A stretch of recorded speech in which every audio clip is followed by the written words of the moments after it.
Joshua Phillips is set to face a jury in 2 weeks, and we still don't know if this trial is going to be moved out of Kanawha County. What we do know, Phillips says he's not guilty and he's claiming self-defense. Joshua Phillips going before a judge just days before he's set to try and convince a jury he's not guilty of murdering Charleston Patrolman Cassie Johnson, telling Eyewitness News exclusively his planned defense. Are you still planning to take this to trial? Yes. You want to not guilty is what you say? Yeah. Self-defense. Phillips's attorneys want the trial moved out of Kanawha County because of what they call intense media coverage. They hired an expert to conduct a change of venue survey. Their court filing hundreds of pages long, laying out why they think Phillips can't get a fair trial here.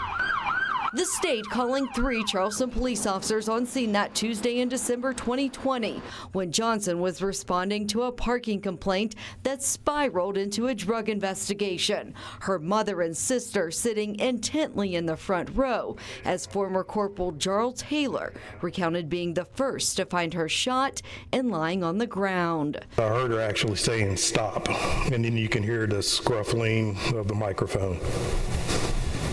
What did you do at that point? At that point, that's when I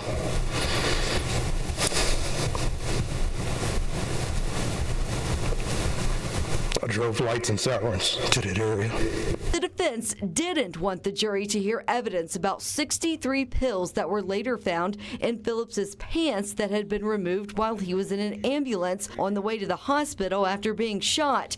His attorney saying he was arrested without a warrant and the pills were also seized without a warrant. Mr. Phillips was immobilized, injured in a hospital, and by the time the search took place, was inside the emergency room, away from the ambulance, being treated. Judge Jennifer Bailey denied that motion. Seizure of the evidence was incident to what I consider to be a lawful arrest. The jury will hear about those pills as both sides work to finalize their cases for a jury who will have the final say in Phillips's fate. Both sides are going to be back here next Tuesday to argue that change of venue motion. Judge Bailey will make a decision then. Eyewitness News reporter Leslie Rubin joins us live from outside the courthouse where Joshua Phillips was set to make his case to a jury. But Leslie, you've learned it will be months before this trial will happen? Lauren, that's right. Jury selection was set to start first thing this morning. We were told they were expecting 70 potential jurors to be here, but at the end of the morning, there were only 22 jurors that they were able to proceed with that were here and ready to go. Now, Judge Jennifer Bailey said they would not be able to proceed with that few number of potential jurors. Bailey said she had never in her tenure as a judge experienced this type of situation with potential jurors just not following directions. For instance, one juror had his wife say he was sick, but he was found at work. 2 of the jurors who showed up were seniors and their sons had the same names, but the sons were the ones that were supposed to be here for jury selection. Some were stricken by the defense and state due to various reasons before the jury selection was even to begin this morning. Now, Bailey is now ordering that 100 jurors be brought in for the new trial, and she said communication with them will be much more, quote, aggressive. And I'm very surprised to see the number of persons who didn't bother to complete the original questionnaire that was sent out weeks ago. Phillips told me earlier this month that he would be making a self-defense claim at the trial for first-degree murder. Of course, he is accused of killing Charleston Patrolman Cassie Johnson in December 2020. That new trial is now going to be held on June 13th. Judge Bailey still has not ruled on the defense's motion for a change of venue due to pretrial publicity. We'll keep you posted. For now, reporting live at the Kanawha County Courthouse, Leslie Rubin, Eyewitness News. This trial has already been pushed back once, if you remember. Back in March, there just weren't enough potential jurors at the courthouse the day the trial was supposed to get started to even start that jury questioning process. Now, that's also proved challenging here today as both sides were hoping to get through the first half of about 100 potential jurors that are supposed to be brought in throughout the day today and tomorrow. They are still questioning right now that first group of just 26. First witnesses were called to the stand. An emotional first day of testimony in the Joshua Phillips murder trial as jurors heard that 911 call that prompted Charleston officer Cassie Johnson to respond to Garrison Avenue. have a car that's parked on my property, and we talked to him about moving it. And then, of course, he was very rude and ignorant and started cussing. And then he moved it down a little farther on my property and said he'd be out in 2 minutes. He just went across the street. And he's still parked there. Can you all take care of that, or do I need to? He's doing some illegal stuff over there at this house. Just minutes later, the caller frantically calls again, saying Johnson had been shot. Who is down? She's down. She got shot. The defense says the state won't be able to prove beyond a reasonable doubt that the shooting was premeditated, deliberate, and malicious, and says Phillips was acting in fear and self-defense. He fired the fatal shot. He had already been shot twice by Officer Johnson. And the question is going to be, when that fatal shot was fired, was Josh Phillips acting in self-defense? Neighbor Michael O'Stryker was one of 4 witnesses to take the stand Monday. He was walking his dog when the encounter between Johnson and Phillips took place, telling the jury that the house Phillips was at had a number of police calls over the years. He saw Phillips throw Officer Johnson's handcuffs across the street. Officer Johnson said, don't do this to Mr. Phillips. O'Stryker then taking off toward his own home. How were you heading towards the house? I was trying to get in for safety. 1, you don't know where they're flying, and 2, I was going to get my weapon. And why were you going to get your weapon? To assist the officer. You were going to try to help her, weren't you? His father's home surveillance capturing what happens next. Phillips in his red Dodge Durango speeds away. Stryker has his cell phone out documenting the seconds following.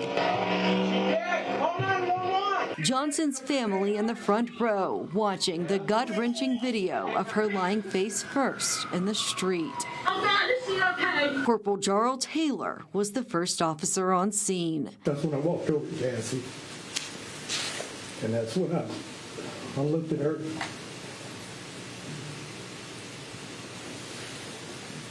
I knew she was gone.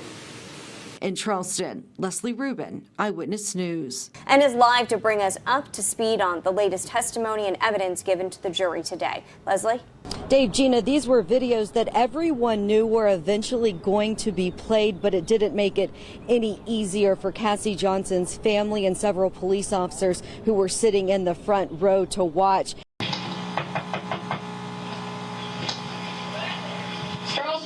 Whoever owns the Durango needs to come out here. Charleston officer Cassie Johnson responds to a call from a neighbor on Garrison Avenue that is upset about a red Dodge Durango parked on her property. Johnson goes across the street to the home the driver went inside, a home the jury learned Tuesday was a known drug house. Rick! A woman answers the door as Phillips leaves from the back. Is that your Durango? Durango right here? Yeah. Yeah. Why is it parked over there? You come in park here just for a second. That's not her decision to make.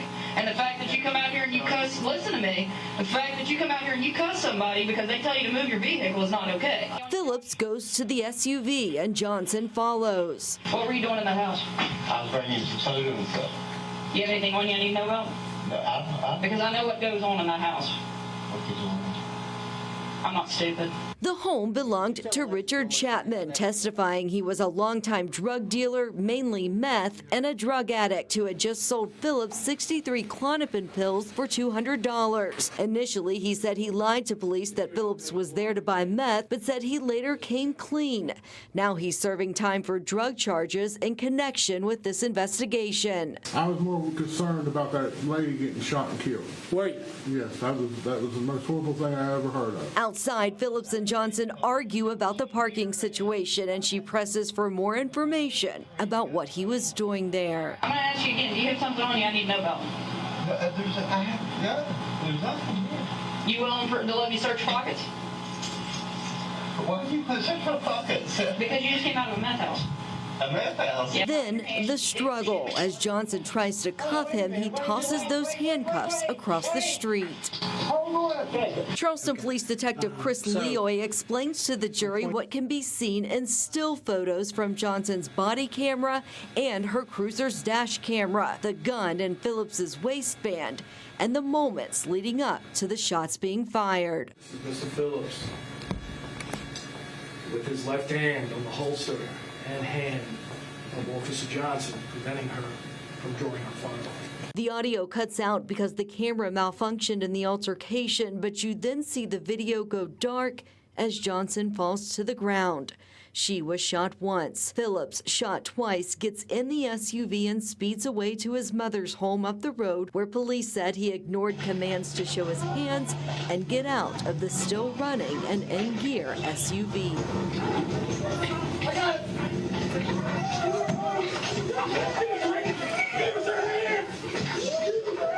Phillips is taken to an ambulance, and today he awaits his fate on a first-degree murder charge his attorneys say the state can't prove. They say he acted in fear and self-defense. A rather stunning turn. Joshua Phillips told the court he would not be testifying in his own defense. Many people expected he would testify more to his self-defense claim, but we now know that's not happening. Now, the state still has one witness to call, but they are not available to testify until tomorrow. The defense started calling witnesses today. They called a Charleston firefighter who helped take Phillips to the hospital after he was shot twice in the altercation with Officer Cassie Johnson. They also called a surgeon who did surgery on Phillips at the hospital. It was then that the jury left the room and the judge began informing Phillips about his right to stand silent. It was then that Phillips officially announced he would not be taking the stand. Do you feel that you've made your decision? Yes. Okay, and do you all wish for me to know that decision? Sure. Here? Okay, and what is your decision, Mr. Phillips? My decision is not to testify. Okay.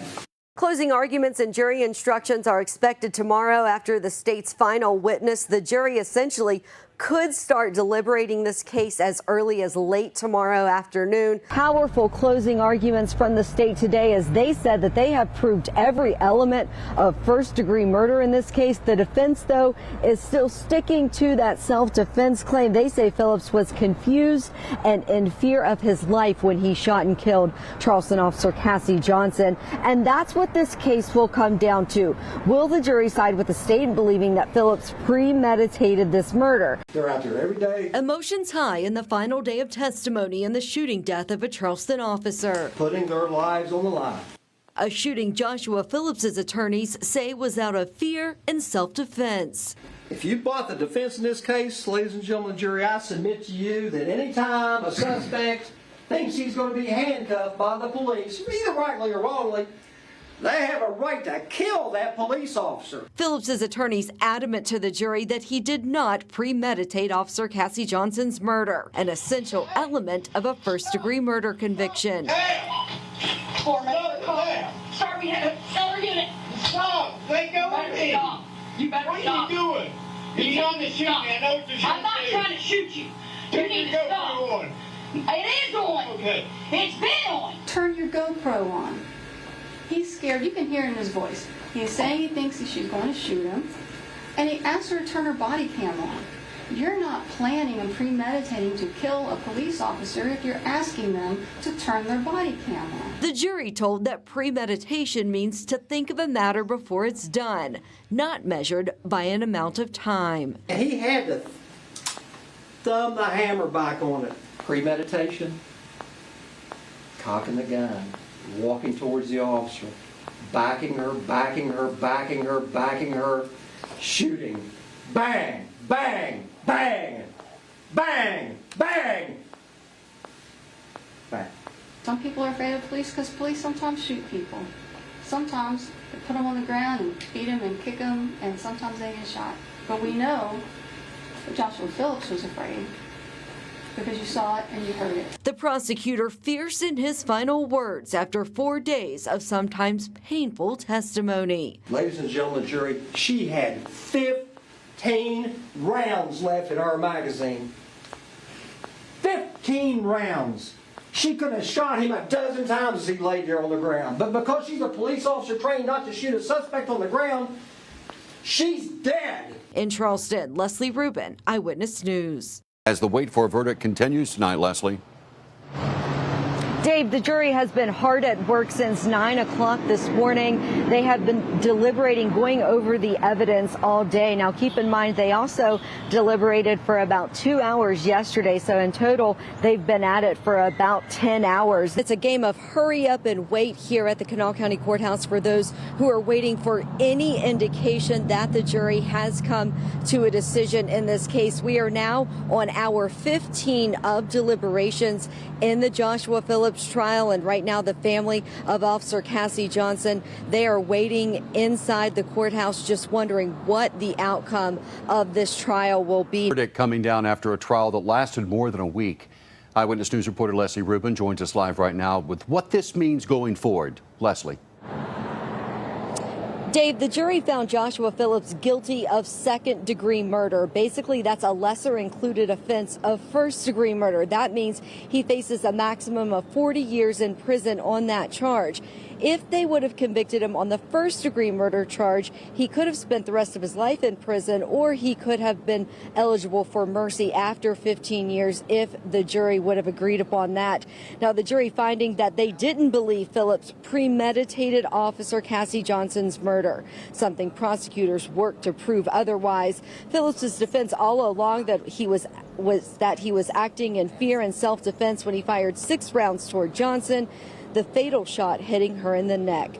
Phillips was shot twice in the altercation after Officer Johnson stopped him leaving a home on Garrison Avenue where he had just bought pills. For that drug charge, jurors also found him guilty of a lesser-included offense, misdemeanor simple possession. Charleston Police Chief Tyke Hunt said this was not the verdict the department had hoped for. We will not let our fallen sister's death be in vain. We're going to continue her good works. We'll continue to get out here and do everything we can to honor her and do, again, everything we can to memorialize her service to this city. I also talked to Joshua Phillips' mother right after that verdict came down. She called the trial unfair. And you do not think that he should be found guilty of anything regarding her death? No, I don't. The whole story wasn't told here. And when he came home, I didn't even get to testify. The cops pulled him out of the Durango and beat him up. He was unconscious when he got home. He was in the coma. There's a video of that. That wasn't shown. We didn't get to show. He's got 4 bullet holes in him, not 2, 4. But what about, you have a police officer who died. Yes, and I'm so sorry about that. But he said all through the incident. Can we just talk once so we can understand what everyone's saying? Well, I'm just done. I'm done with it all. Officer Johnson's family did not wish to make a statement after that verdict. They left the courtroom in tears. I'm told Cheryl Johnson, her mother, said she was simply speechless. For now, reporting live in Charleston, Leslie Rubin, Eyewitness News. It was a verdict that came after days of testimony and hours of deliberations last month. A verdict that stunned Officer Cassie Johnson's family, who wanted to see him convicted of first-degree murder, which would have put him away for life. But today, the judge handed down the most time she could under the law, 40 years in prison. Cheryl Johnson not holding back as she finally gets the chance to tell the man who killed her daughter, Officer Cassie Johnson, what he's done to her and her family. You will be forgotten when the cell door slams shut. I could sit here and tell you I hate you and I wish you were dead, but you're not worth my time. From this day forward, you're the dirt under my feet and I can clean my shoes. The one thing I am disappointed in is the jury failed to give you the punishment you deserved. All they accomplished was showing sheer disrespect for every person who wears a uniform and spends long hours protecting them from the likes of you and others like you. A jury convicted Joshua Phillips of a lesser-included offense during that first-degree murder trial in June. The most he could be sentenced to was 40 years. His attorneys asking for home confinement. He's not a person who had shown himself to be a danger to the community or a habitual criminal. Phillips only speaking briefly when it was his turn to talk. I want to apologize for the grief I've caused her friends and especially her family. I apologize for my actions causing the death of Cassie Johnson. If I could change what happened or trade places with her, I would. Johnson's sister, Chelsea, gathering the strength to speak too, recalling the last time she saw her little sister the day she would die in the line of duty. I have this hatred in my heart that I've never felt before, and that is incompatible with my soul and who I am as a person. And it's a daily fight and mental strain every day between hating the person who murdered my sister and doing what I was raised as the right thing to do. But it was Judge Jennifer Bailey with the final word, noting Phillips's criminal history, years of drug use, and thrown away opportunities to attend college and be a contributing member of society. A theme of his life, especially as I've said, beginning in early 20s, while she's setting a path of success and commitment to be a public servant.